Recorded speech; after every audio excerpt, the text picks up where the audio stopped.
Could you give a description of Project Aerodynamic and Operation Red Sox concerning the long link between the CIA and Ukrainian fascists to help me get a better understanding of the historical context of the current situation? Sure. Once upon a time, there was a fascist scum-sucking pig named Stepan Bandera. He had other fascist scum-sucking pigs that they gathered together in something called the Organization of Ukrainian Nationalists. These are white supremacists who got off on murdering people. In fact, when Stepan Bandera was arrested in 1936, I believe, in Poland for murdering people, on the stand, he basically said, "I'm willing to kill millions of innocent people to achieve the objective of Ukrainian nationalism." So now we know his mindset.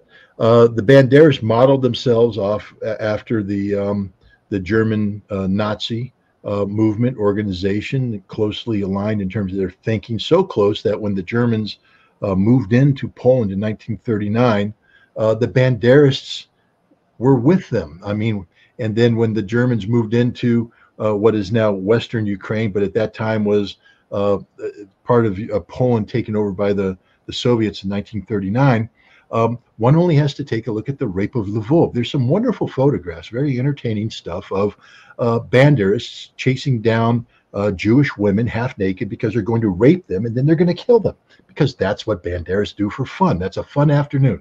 Get drunk, rape and murder Jewish women. And they did it by the tens of thousands because they're really good people. They formed death units. They roamed around and slaughtered the Jews. And then when the opportunity came in 1943, for instance, the fact is, I think maybe just the other day was the anniversary of the Volyn massacre. It's a wonderful thing. It's a good time. They really had fun killing 110,000 Poles. That's what Banderists do. They're murderers.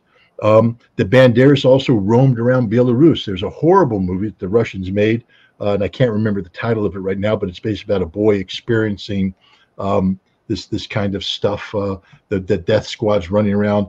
It's a true story how they stuffed all the members of a village into a barn and set it on fire and burned anybody who dared jump out. True story. Banderists. So here are the worst people in the world, because they literally are the worst people in the world, working for the worst regime in the world. That's the Nazi regime. And now the Nazis, they have this organization. It's an intelligence organization on the Eastern Front. It's run by a guy named Galen. And General Galen is using the Banderists as part of his resistance movement. They hunt down saboteurs. They hunt down Russian partisans. They're working hand in glove with the Nazis. But as the Nazis retreat, the Banderists stay behind as a stay-behind element. It's a concept of unconventional warfare, guerrilla warfare. So they become guerrilla fighters for the Nazis, by the way, because that's who they work for. And their job while they're doing this is not only to kill Red Army soldiers, but they slaughter Russians, they slaughter Poles. Why? Because they view the Russians and the Poles as subhumans, because they're Nazis. And so Galen's running these guys, organizing them, keeping the stay-behind element working, and then the war ends. Germany loses, and Galen surrenders to the Allies, the Americans. And instead of taking Galen and putting him up against a wall and shooting him, as we should do, because he's a war criminal, a Nazi, instead we take him and his entire organization, murderous Nazi thugs, and we say, you now work for us. And all those Bandera scum that you've been running, who are murdering Poles, murdering Russians, they're now going to work for us. The OSS, which became the CIA. And that's what this is all about. The CIA used Galen organization to coordinate with the Banderists, who are operating in Poland, operating Ukraine as a stay-behind force to fight the Soviets. And from 1945 until about 1953, 1954, there is a very violent war. How violent, you might ask? I don't know. During that period of time, around 250,000 Russians were killed. That's a lot. Around 48,000 of them were Russian soldiers, which tells you that there's a lot of fighting going on. Around 200,000 Banderists were killed, too. This is big fighting, guys. This isn't little stuff. This is big stuff. Now, about 1953, 1954, the Soviets finally get the upper hand, and the Banderist resistance is stomped out. About 150,000 of the Banderists are captured by the Soviets. Off they go to the Gulag, where they belong, by the way. Everybody's like, oh, the Gulag was full of innocent people. Not in this case. Guilty, guilty, guilty. Sent away, 25-year sentences. The other about 150,000, 200,000 fled to the West, where they were welcomed with open arms by the Germans, the Nazis, who loved the Banderists, by Americans. Remember, I just want to remind people, 60 miles away in beautiful Ellenville, New York, there's a monument called Heroes Park.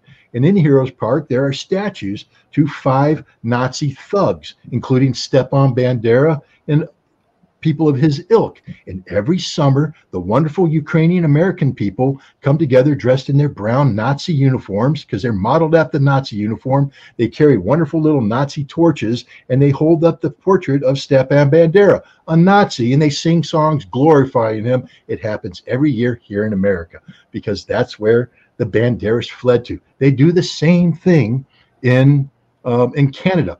That's so effective in Canada, in fact, that their deputy prime minister, Chrystia Freeland, is a Nazi.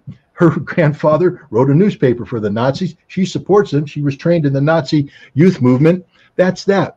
In around 1956, after the death of Stalin, Nikita Khrushchev decided that he was going to rehabilitate people, because, of course, Joseph Stalin was evil and bad, and everything he did was wrong, including apparently putting 150,000 Bandera scum into the Gulag. And so they were released, and they were released into Ukrainian society. And what happens when Bandera scum comes back is they go into the shadows.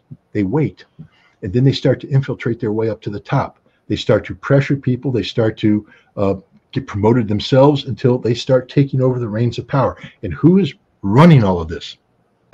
You got it. The CIA is running all of this.